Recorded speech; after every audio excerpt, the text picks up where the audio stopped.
Welcome to Story Tales. Please like this video and subscribe to Story Tales. I hope you enjoy the story. Let's begin. The candles flickered against the mahogany table as Naomi Keaton cut into her birthday cake. At 38, she had learned to keep celebrations small. Only family tonight, though that word felt more like a burden than a blessing. Her dining room reflected the life she had built from nothing. Clean lines, quality furniture she had saved months to afford, and not a single item that depended on anyone else's approval. The walls held her degrees and awards, proof of every battle she had fought alone. Make a wish, Naomi. Her mother Loretta's voice carried that familiar edge of judgment, as if even birthday wishes were something Naomi might mess up. Naomi closed her eyes briefly, then blew out the candles. The wish was the same as always, to be left in peace. What did you wish for? Kendra Albright asked from across the table.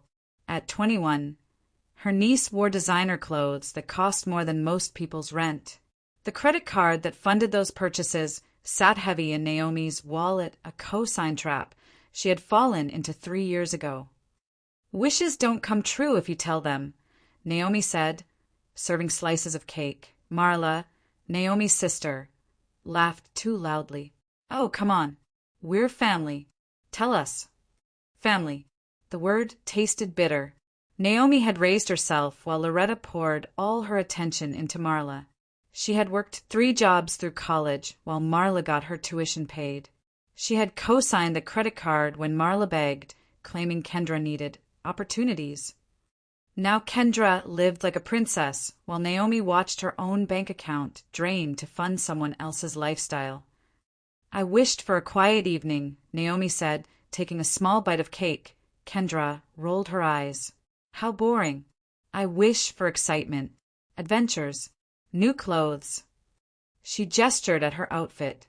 Speaking of which, do you like my dress? It's new. Cost $800. $800. On Naomi's credit card. It's lovely, Naomi said, her voice flat. Thank you for paying for it, Kendra added with a smirk. I mean, since you co-signed the card and all. The table went quiet. Loretta shifted in her seat. Marla stared at her plate. You're welcome, Naomi said. Kendra stood and walked to the sideboard where Naomi kept a pitcher of ice water. She poured herself a glass, then turned back toward the table. But instead of sitting, she walked behind Naomi's chair. You know what I love most about this arrangement, Kendra said. You work so hard for your money, and I get to spend it on whatever I want. Naomi set down her fork. Kendra, what's really funny is how you dress. Kendra tilted the glass. Ice water splashed across Naomi's silk blouse, soaking through to her skin. The coldness made her gasp. Now you look as cheap as you really are. Silence fell like a curtain. Naomi felt every eye at the table watching her. Water dripped from her hair onto her hands. Her beautiful blouse, the one she had splurged on for her birthday, clung to her skin, ruined. She didn't move, didn't speak, didn't even wipe the water from her face. The silence stretched until it became uncomfortable, then unbearable. Kendra, Marla finally whispered. That was... Kids being kids, Loretta interrupted. Naomi, don't make a big deal out of this. You know how young people are. Naomi turned her head slowly to look at her mother. Loretta's face held that familiar expression, the one that said Naomi was overreacting, that she should be grateful for whatever scraps of attention the family threw her way. Kids being kids, Naomi repeated, her voice so quiet it was almost a whisper. Exactly, Loretta nodded. Kendra didn't mean anything by it. Did you, sweetheart? Kendra shrugged.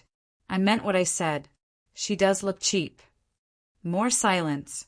Naomi smiled then, a slow curve of her lips that made everyone at the table shift uncomfortably. She stood, water still dripping from her clothes, and walked to the kitchen. She returned with a towel and dabbed at her blouse. Thank you for coming to my birthday dinner, she said. Her voice was pleasant, conversational. I think it's time for everyone to go home now. Naomi. Marla started. Now. The word cut through the air like a blade. They left quickly after that. Marla muttering apologies that meant nothing. Loretta shaking her head as if Naomi was the problem. Kendra laughing as she walked out the door. Naomi locked the door behind them and stood in her quiet dining room. Water stained the hardwood floor. Her birthday cake sat half-eaten on the table. She touched her ruined blouse and felt something cold settle in her chest. Not anger. Not hurt.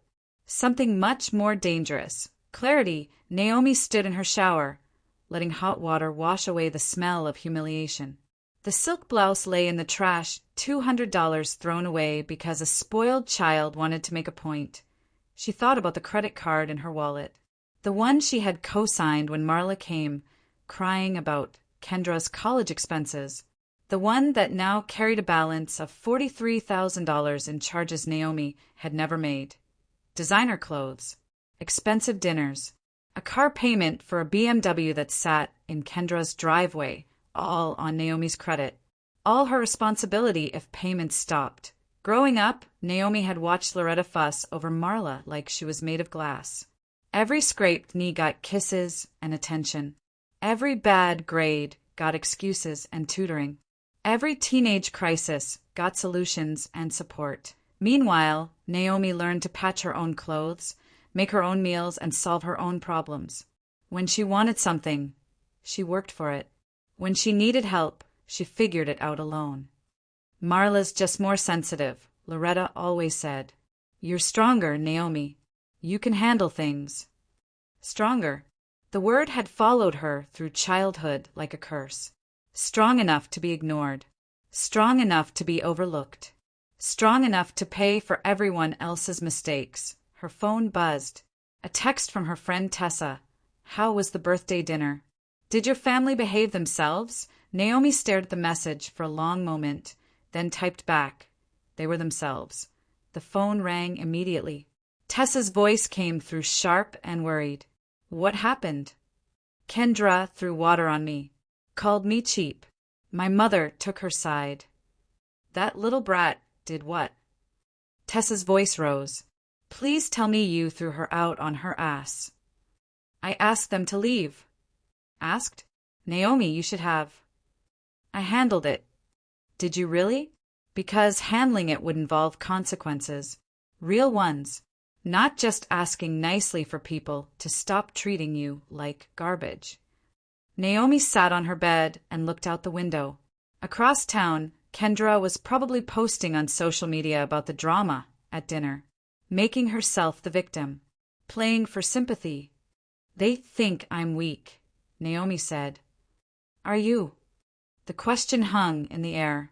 Naomi thought about her father, Roland, who had left Loretta 5 years ago and remarried a kind woman named Patricia. He called Naomi every week, told her he was proud of her, treated her like she mattered. He had never said it directly, but Naomi knew he left because of the way Loretta treated her. The favoritism, the dismissal, the constant message that Naomi existed to serve others. No, Naomi said finally. I'm not weak. I just forgot how strong I could be. Good, Tessa said, because I've been watching you get walked over by that family for years, and it makes me sick. You're worth 10 of them, and it's time they learned that. After hanging up, Naomi sat in the dark thinking. She thought about Marla, who had never worked a real job but lived like a celebrity. About Kendra, who had never been told no in her entire life. About Loretta, who had created this mess and expected Naomi to fund it forever. They saw her as a resource. A bank account with legs. Someone to use when they needed money and ignore when they didn't. That ended tonight. Naomi opened her laptop and logged into her credit card account. The balance made her stomach turn. $43,847.62.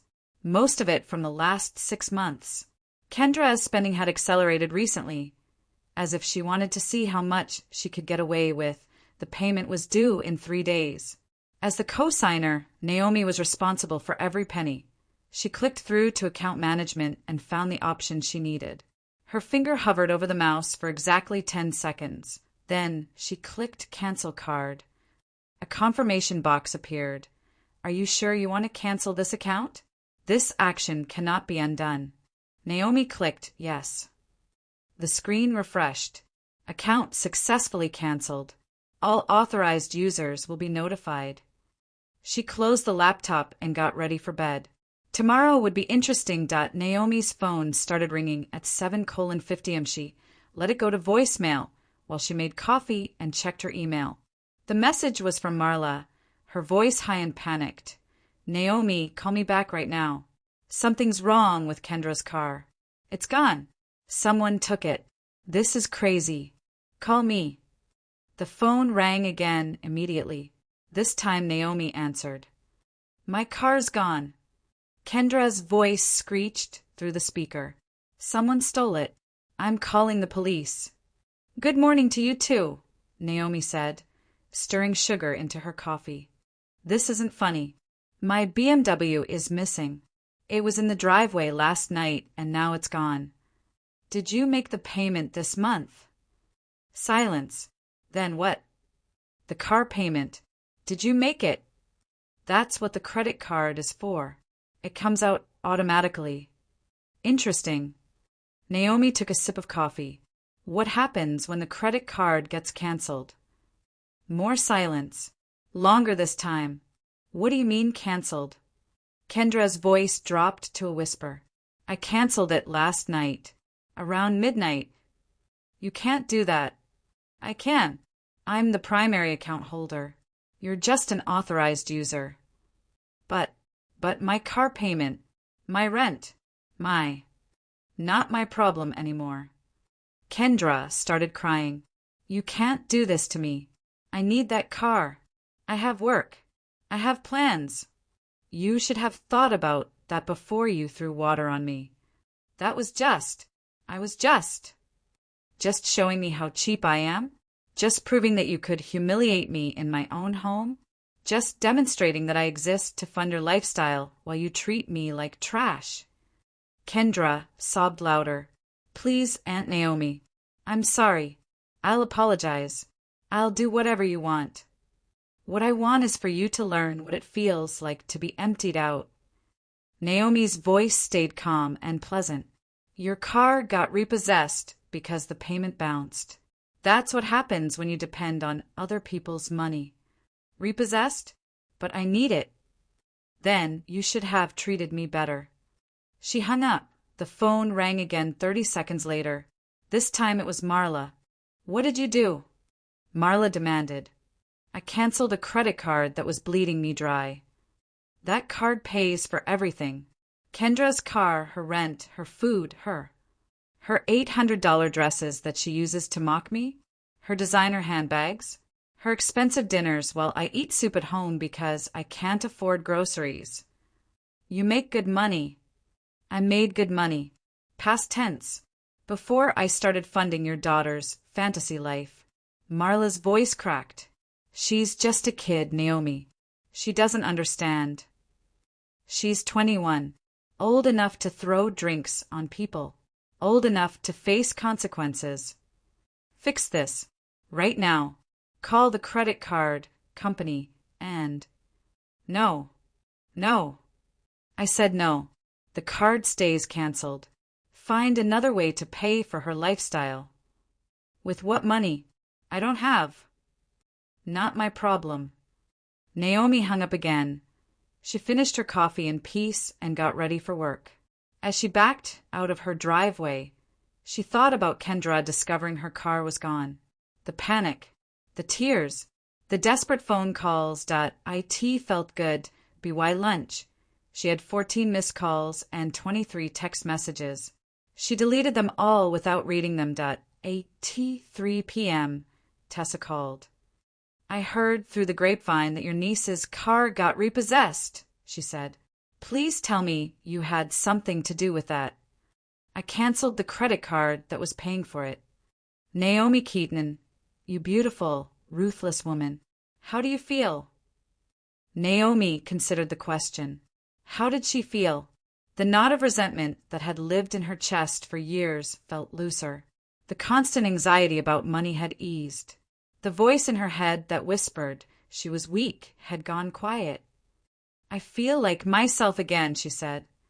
Good, because this is just the beginning, right? You're not going to let them talk you into turning that card back on. No, the card stays canceled forever. And if they try to guilt you, or manipulate you, or show up at your door crying. Naomi smiled, remembering the look on Kendra's face when the water hit her blouse. The smirk, the cruelty, the absolute certainty that she could do whatever she wanted without consequences. Then they'll learn that I don't forgive, Naomi said. And I never forget. Naomi was making dinner when the pounding started on her front door. Not knocking pounding, like someone was trying to break it down. She turned off the stove and walked calmly to the window. Marla stood on the porch, her face red with anger, her hair wild. She looked like she hadn't slept in days. Naomi opened the door, but didn't step aside to let her sister in.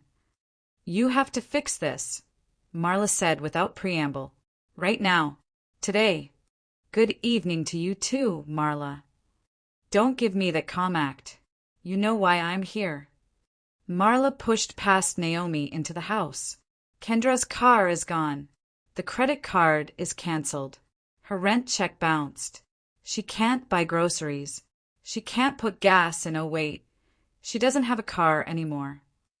Naomi closed the door and leaned against it. Sounds like she has some problems to solve. You caused these problems. I caused them. Naomi's voice stayed level. I threw water on myself at my own birthday dinner. I called myself cheap. I've been using my own credit card for the last 3 years to fund a lifestyle I can't afford. Marla's face crumpled. She's young. She made a mistake. She made a choice. Now she gets to live with it. Please, Naomi, I'm begging you, turn the card back on, just until we figure something else out. What's to figure out? Get a job, pay your own bills, live within your means. You know I can't work right now. My back problems. Your back problems don't stop you from shopping or going to lunch with friends or getting your nails done. Marla's jaw tightened. That's different. How? I need those things. For my mental health.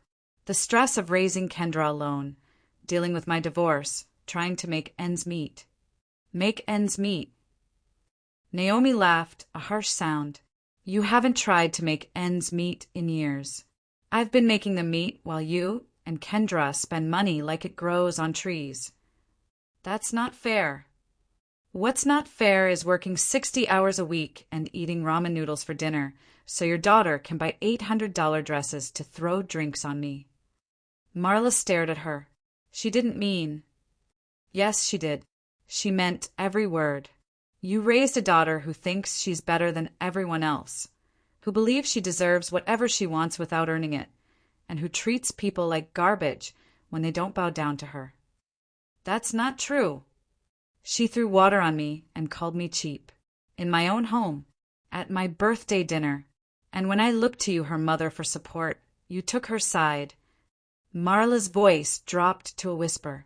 She's all I have. And what am I? The question hung in the air between them. Marla opened her mouth, then closed it. I'm your sister, Naomi continued. I've been your safety net for 38 years. I've bailed you out of every crisis, funded every mistake, supported every bad decision. And when your daughter humiliates me, you call it kids being kids. Naomi, you raised a daughter who throws drinks on people. Now she's learning what it feels like to be emptied out. Marla's face hardened. You're being cruel. I'm being honest. For the first time in my life, I'm putting myself first instead of cleaning up your messes. If you don't fix this, I'm telling Mom. She'll make you see reason. Naomi smiled, the same cold smile that had made everyone uncomfortable at dinner. Go ahead. Tell Mom. See what she says. Marla pulled out her phone and dialed. Naomi watched her sister pace the living room, voice rising as she explained the situation. She canceled it. Marla was saying, just like that. Kendra's car is gone. Her rent bounced. She can't buy food. I know, it's terrible. What? No, she won't listen to me. Can you talk to her? Marla held out the phone. Mom wants to talk to you. Naomi took the phone. Hello, Mother. Naomi Elizabeth Keaton, what do you think you're doing? I'm eating a quiet dinner in my own home. What are you doing? Don't get smart with me. Turn that credit card back on right now. No. Silence. Then Loretta's voice rose to a near shout. Excuse me. I said no. The card stays cancelled. That girl needs her car. She needs money for food and rent, and… That girl humiliated me at my birthday dinner, and you defended her. She's 21. She doesn't know better. Then it's time she learned. You're being selfish and petty, and I'm being self-protective. Something I should have done years ago. If you don't fix this mess right now, you'll regret it. I'll make sure of that. Naomi felt something shift inside her chest. A door closing. A bridge burning. What exactly are you going to do, Mom? Cut me out of the family? Refuse to speak to me? Pretend I don't exist? She paused. You already do all of that. That's not. You cut me out of this family a long time ago. Every time you chose Marla over me. Every time you excused her behavior and ignored mine. Every time you made it clear that I existed to serve everyone else. Naomi's voice stayed calm, conversational. This is me cutting back. She hung up and handed the phone to Marla. Her sister stared at her. You just hung up on Mom. Yes. She's going to be furious. I'm counting on it. Marla shook her head. I don't understand what's happened to you. You used to care about family. I used to care about being accepted by people who treated me like dirt. Now I care about respecting myself. This isn't over, Marla said, heading for the door.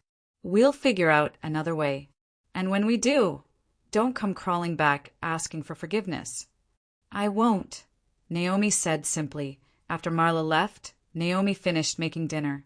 She ate slowly, savoring the quiet. No phones ringing. No one demanding money. No one treating her like an ATM with feelings. Just peace. The bills started hitting 3 days later. Naomi knew because Kendra posted about each one on social media. The electric company wanted $200 or they'd shut off power. The internet got disconnected. The cell phone service got suspended. Each post got more dramatic than the last. Can't even charge my phone because the electricity is off. Thanks to certain family members who think cutting off support is teaching lessons. Some people have no heart. Sitting in the dark eating crackers for dinner because someone decided to destroy my life over a little water. I said I was sorry, but apparently that's not enough for some people. Walking everywhere now because my car got stolen, repossessed due to family drama. My feet are covered in blisters, but I guess that's what happens when your own aunt wants to punish you for being young and making mistakes. The comments were mixed. Some friends offered sympathy and money. Others asked questions that made Naomi smile. Wait, why was your aunt paying for your car in the first place? You threw water on her at her birthday dinner? That's messed up. Maybe get a job instead of asking for handouts.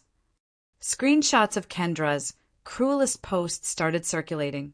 Someone had saved the video from the birthday dinner. Apparently Kendra had been filming herself before the incident, hoping to capture something worth posting. The video showed everything. Kendra's smirk as she poured the water. Her vicious words. Naomi's calm reaction. It went viral in their small social circle within hours. Suddenly, Kendra wasn't the victim anymore. She was the spoiled brat who attacked someone helping her financially. Tessa called Naomi at work, laughing so hard she could barely speak. Have you seen the comments on that video? People are destroying her.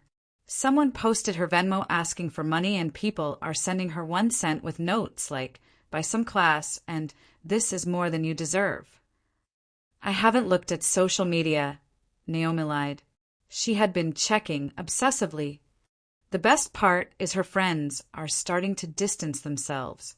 Turns out when you're broke and desperate, people don't want to be associated with you.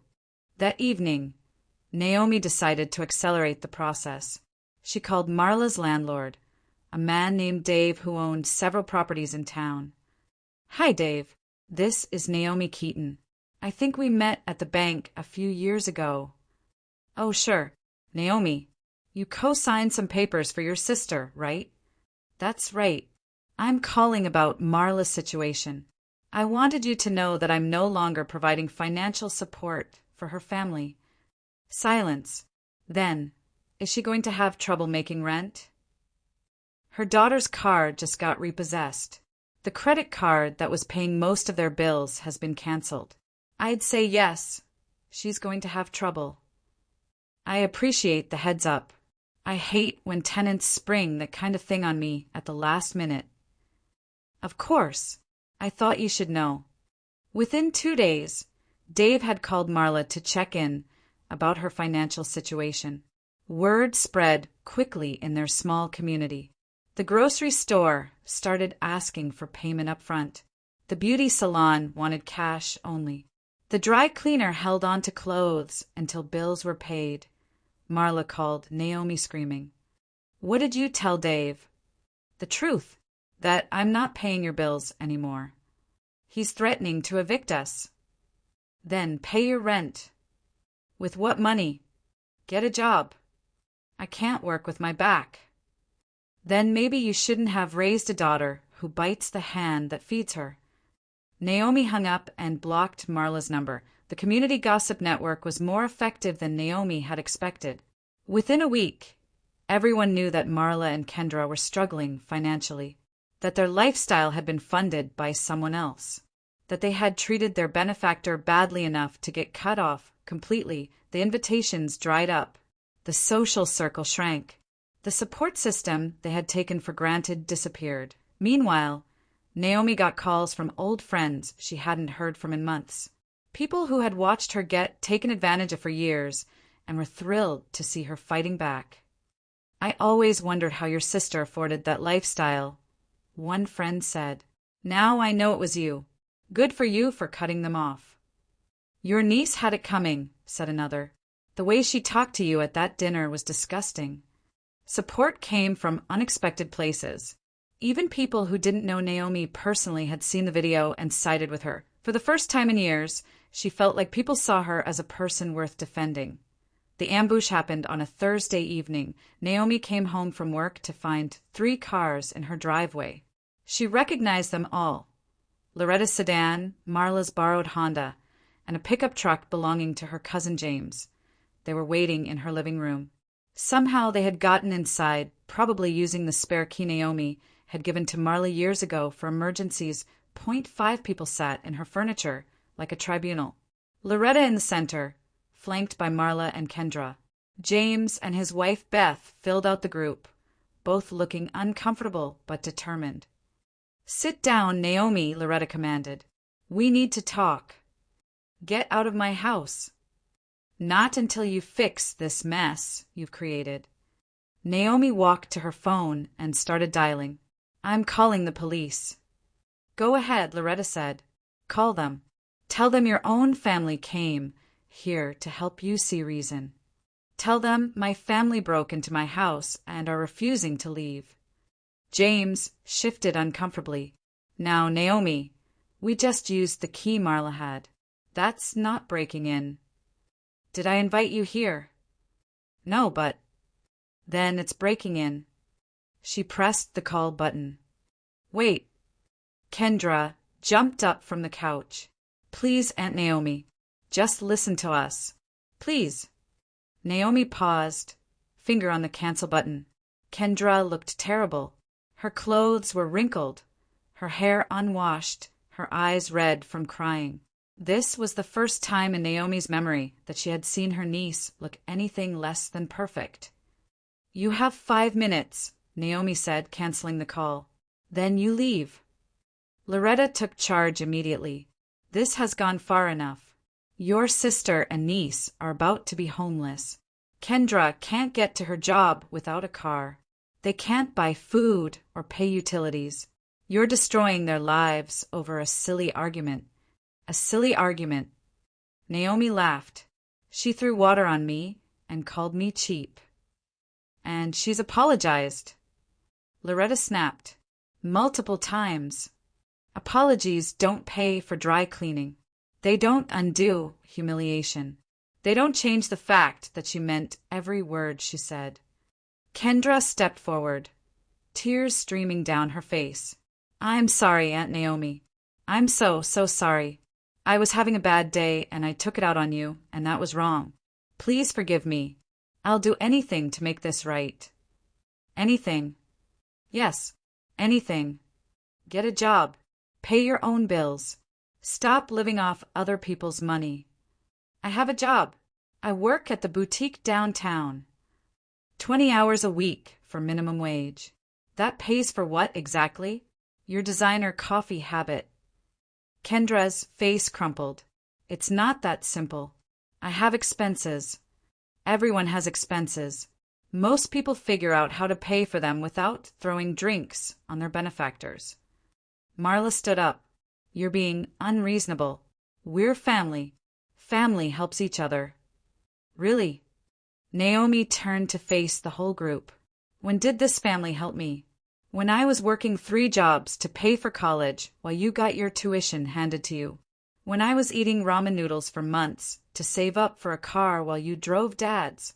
When I spent my entire 20s bailing you out of one crisis after another while you never once asked how I was doing. That's different.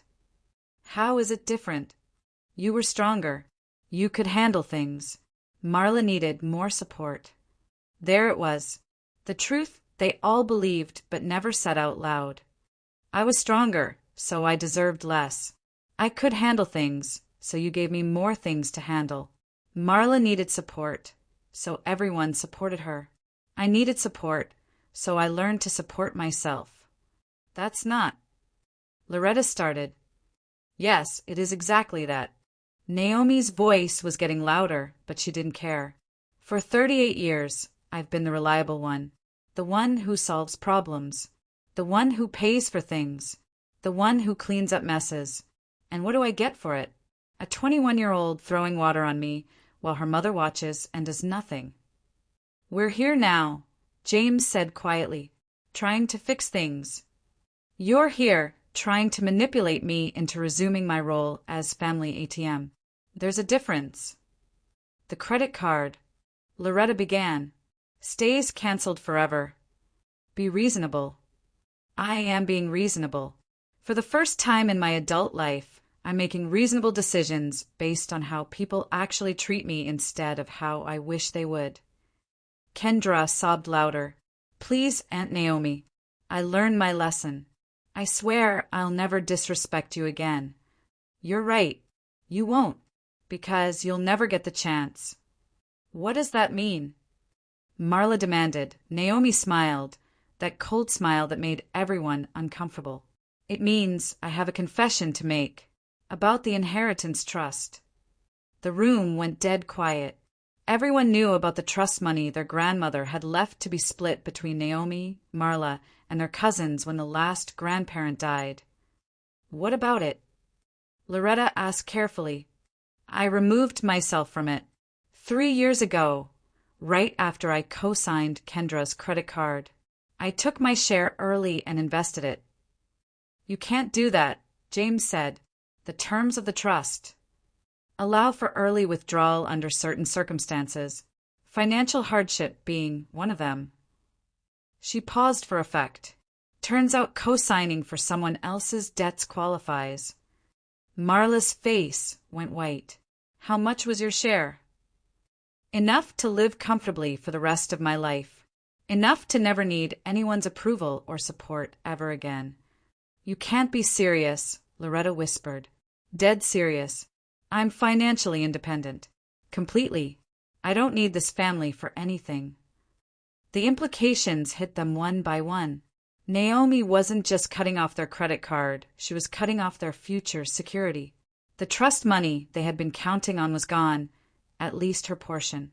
And if she was truly financially independent, They had no leverage over her at all. The car, Beth said suddenly. Kendra's car that got repossessed. What happened to it? Naomi's smile widened. Funny you should ask. I bought it at the repo auction. Cash purchase. It's parked in my garage right now. Kendra staggered backward like she'd been hit. You bought my car. I bought a car that used to be yours. Now it's mine. That's sick, Marla whispered. That's twisted. That's justice. You want to know the best part? I'm going to drive it to work every day. Every time someone sees me in that BMW, they'll remember the story. The spoiled girl who threw water on her aunt and lost everything. Kendra ran from the room. They could hear her throwing up in the bathroom. You've gone too far, Loretta said, standing up. This isn't the daughter I raised. No, it's not. The daughter you raised was weak. She let people walk all over her because she was desperate for approval. She funded other people's lives while ignoring her own needs. Naomi stood up too. That daughter is gone. This is who I am now. If you don't fix this, you'll what? Disown me? Cut me out of the family. Naomi laughed. I'm cutting you out. All of you. I'm done being the family bank. Done being the responsible one. Done caring about people who only see me as a resource to exploit. You'll regret this, Loretta said as she headed for the door. The only thing I regret is waiting so long to do it. They left one by one, James and Beth first, whispering to each other about what they had just witnessed. Marla helped Kendra to the car, both of them crying. Loretta went last, turning at the door for one final shot. When you're old and alone with no family left, remember this moment. Remember that you chose money over love. I didn't choose money over love, Naomi replied. I chose self-respect over abuse. After they were gone, Naomi walked to her garage and looked at the BMW, Kendra's car. Her car now. Tomorrow she would drive it to work. And the next day, and every day after that, let them see what consequences looked like. Naomi was watering her garden when the police car pulled into her driveway. She had been expecting this. .2 officers got out, both looking uncomfortable. The older one, Sergeant Martinez, had arrested her neighbor's teenager for vandalism last year. He knew she wasn't the type to cause trouble. Ms. Keaton, we need to talk to you about a harassment complaint. Of course you do. Naomi set down her watering can. Let me guess. Filed by my niece. Kendra Albright, yes ma'am. She claims you've been stalking her, making threatening phone calls, and engaging in financial harassment. Financial harassment. Canceling credit cards she was using, getting her car repossessed, that sort of thing. The younger officer read from his notes. She also says you bought her car after repossession specifically to intimidate her. Would you like to see the paperwork? Ma'am. The co-signed credit card agreement showing I was legally responsible for all debts. The cancellation notice I had every right to submit. The auction receipt for a car I purchased legally with my own money. Naomi smiled. I keep very good records.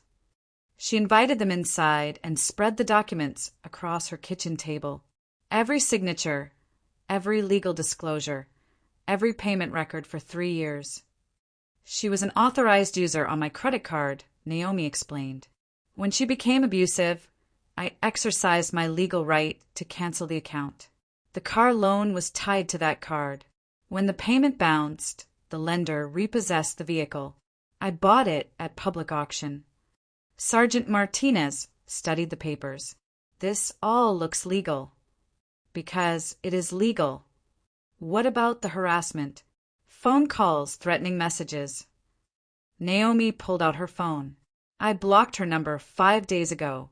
Same with her mother's number. I haven't contacted either of them since. She scrolled through her call log. See? No outgoing calls to any member of my family. She claims you've been driving by her house, following her to work. I drive a distinctive car to work every morning. Same route for 2 years. If she lives along that route and works downtown, she's going to see me. Naomi shrugged. That's not stalking. That's geography. The younger officer looked skeptical. Why did you buy her car if not to intimidate her? Because it was a good car at a fair price, and because I wanted it. That seems pretty vindictive. Officer, Naomi interrupted. 3 weeks ago, this young woman threw a glass of water on me at my birthday dinner, called me cheap, and humiliated me in front of my family. When I looked to her mother for support, I was told it was kids being kids and that I shouldn't make a big deal of it. She gestured at the papers. This is me not making a big deal of it. I could have sued her for assault. Instead, I just stopped paying her bills. Sergeant Martinez closed his notepad. Ma'am, nothing you've described sounds like criminal harassment. Canceling your own credit card isn't a crime. Buying a car at auction isn't a crime. Using public roads isn't a crime. But she says, the younger officer started. She says a lot of things, most of them lies. Naomi pulled out her laptop and opened a folder. Speaking of which, you might want to see this. She had been busy. Security camera footage from her birthday dinner showing Kendra's attack. Screenshots of Kendra's social media posts asking for money while lying about the circumstances. Bank records showing 3 years of payments on accounts she never used. But the real prize was the recording. This is from 2 nights ago, Naomi said, playing an audio file. Kendra called from a friend's phone, thinking I wouldn't recognize the number. Kendra's voice filled the kitchen, slurred and angry. You think you're so smart, don't you? Cutting me off like that. Well, I'm going to destroy you. I'm going to tell everyone you're a stalker and a psycho, and I'm going to make up whatever I have to make up to get you arrested. See how smart you feel then. The officers exchanged glances. I have the full conversation, Naomi said. 23 minutes of threats, lies about what she plans to tell police, and detailed descriptions of how she's going to make my life hell. She paused the recording. She even admits the harassment complaint is false. Quote, I don't care if it's not true. I just want to cause problems for her. Why didn't you report this when it happened? Sergeant Martinez asked. Because I knew she'd dig her own grave eventually. I just had to be patient. The younger officer shook his head. So the harassment complaint is completely fabricated, filed by someone who recorded herself threatening me and admitting she planned to lie to police. Naomi burned the audio to a CD and handed it to them. I assume filing a false police report is still a crime. Yes, ma'am, it is. Good. I'll be pressing charges. After the officers left, Naomi sat in her quiet kitchen and allowed herself a moment of satisfaction. Kendra had played right into her hands, just like Naomi knew she would. Spoiled children always overplayed their hand. Always assumed the world would bend to their will. Always believed they could lie their way out of consequences. Kendra was about to learn otherwise. The eviction notice came on a Tuesday, Naomi knew, because Marla violated the restraining order to show up at her workplace, waving the paper and screaming in the parking lot until security escorted her away.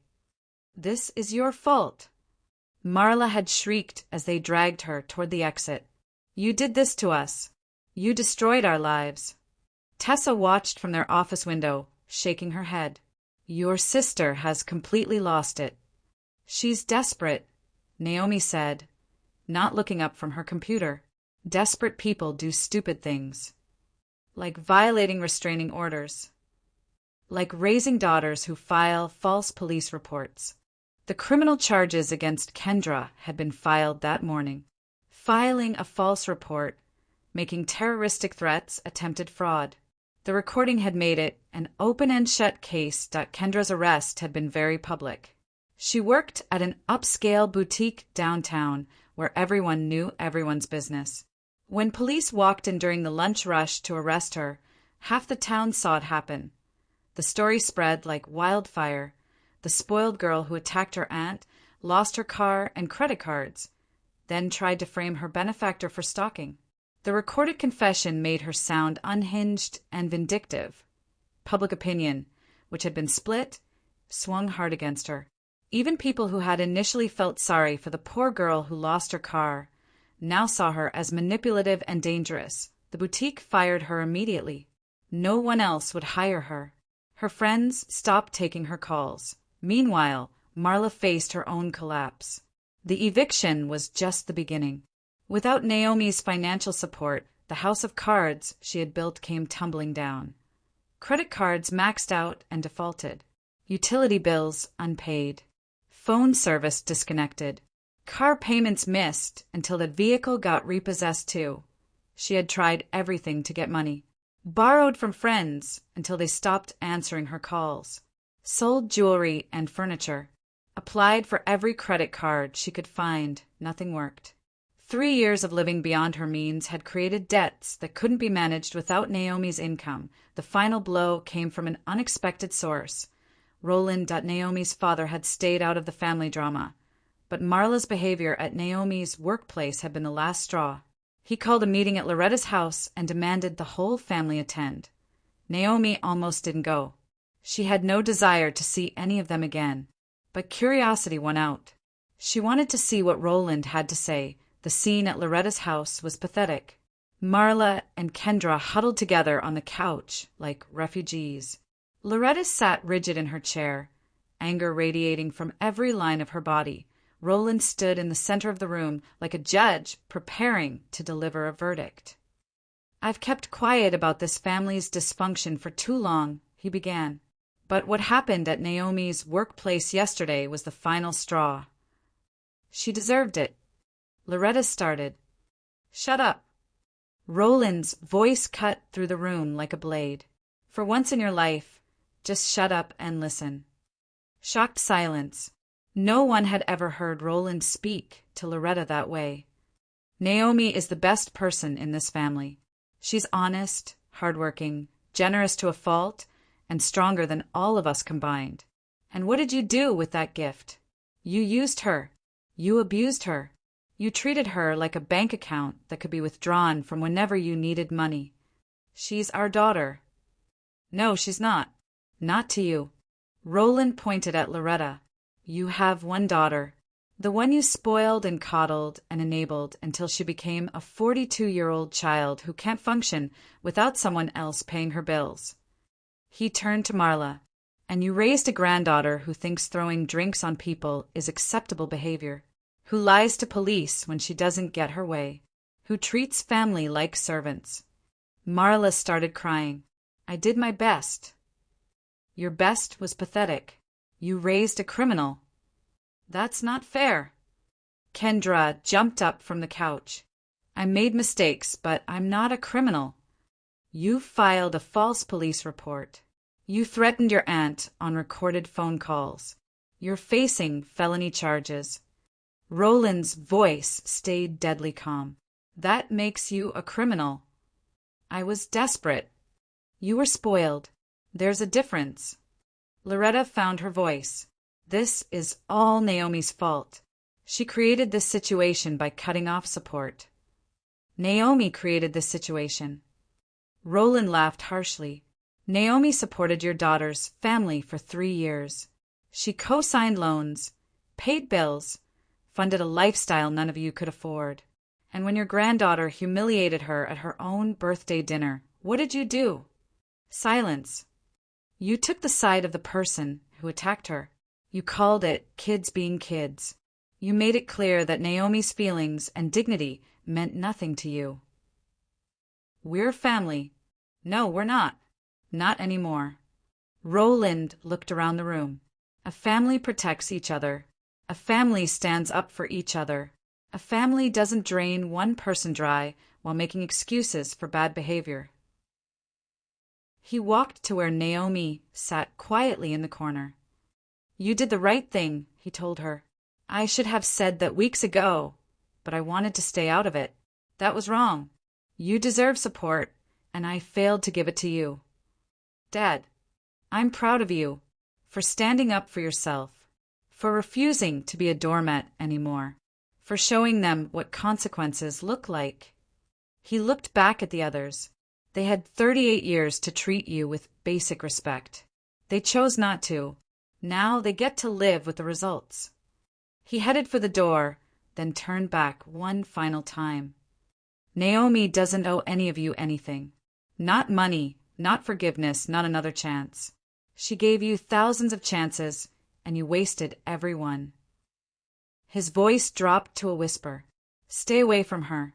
If I hear about anyone in this family bothering her again, following her to work, violating restraining orders, making threats, I'll make sure you regret it. He left. Naomi followed him out without saying a word to anyone else. I end the driveway. Roland hugged her tight. I'm sorry, he said. I should have protected you from them years ago. It's not your job to fix other people's families. You're my daughter. It is my job to protect you. He stepped back and looked at her. Are you okay? Really okay? Naomi thought about the question. 3 weeks ago, she had been miserable, broke from funding other people's lives, disrespected in her own home, treated like a resource instead of a person. Now she was free, financially independent, surrounded by people who valued her, no longer responsible for anyone's crisis but her own. I'm better than okay, she said. I'm finally myself. The gathering was everything Naomi's birthday dinner should have been. Her dining room filled with friends who actually cared about her. Tessa and her husband, colleagues from work, Roland and Patricia, neighbors who had watched her family drama unfold and supported her choices, and one mentioned Loretta or Marla or Kendra. They were irrelevant now. Ghosts from a past Naomi had outgrown. She wore a new dress, elegant, expensive, bought with money she no longer had to share with people who treated her badly. Her hair was styled perfectly, her makeup flawless. But the real prize sat in her driveway where everyone could see it. The BMW gleamed under the streetlights. Kendra's former car, now transformed into a symbol of Naomi's victory. Every person who walked past it knew the story. The spoiled girl who threw water on her benefactor and lost everything. I have to ask, said Janet from accounting, how does it feel to drive that car?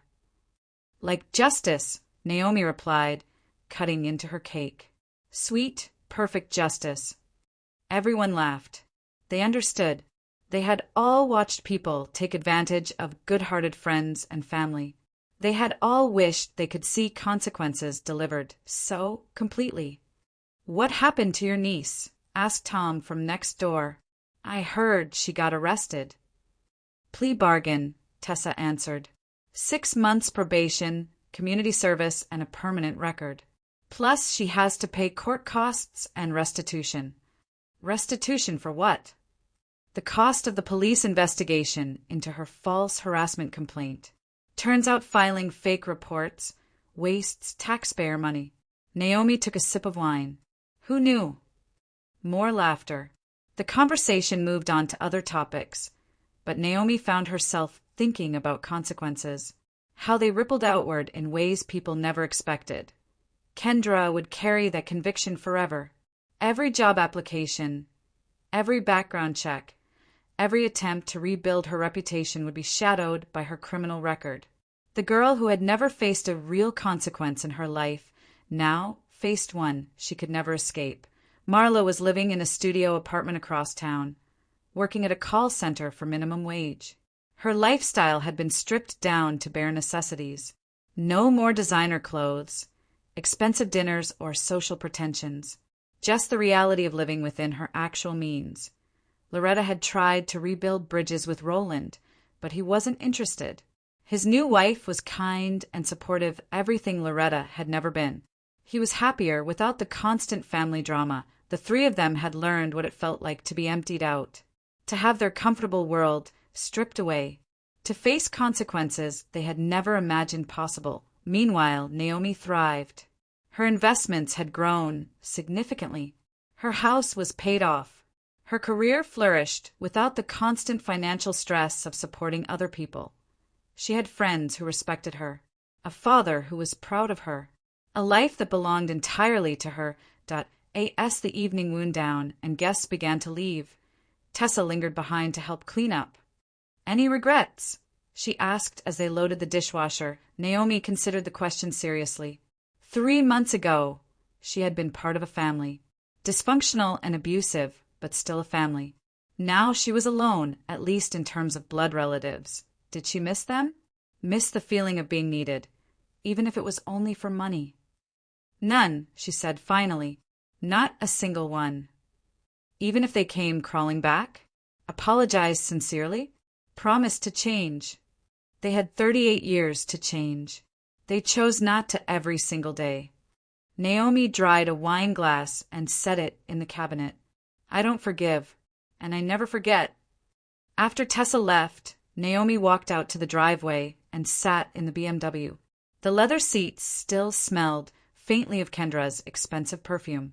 The radio was programmed to stations Naomi never listened to. Personal touches from a girl who would never see the inside of this car again. She started the engine and drove slowly through her neighborhood, past the house where Marley used to live before the eviction, past the boutique where Kendra used to work before her arrest, past Loretta's house where the lights were off and the driveway empty, all the places where her former family used to hold power over her, used to make her feel small and unworthy and desperate for approval. None of that mattered now. She had stood so tall that no one would ever dare try to knock her down again. The red light on Main Street. Naomi caught her reflection in the rearview mirror. She looked different than she had 3 months ago. Stronger, more confident, free. The light turned green, and she drove home to her quiet house, her peaceful life, and her hard-won independence. Behind her, the past stayed buried where it belonged.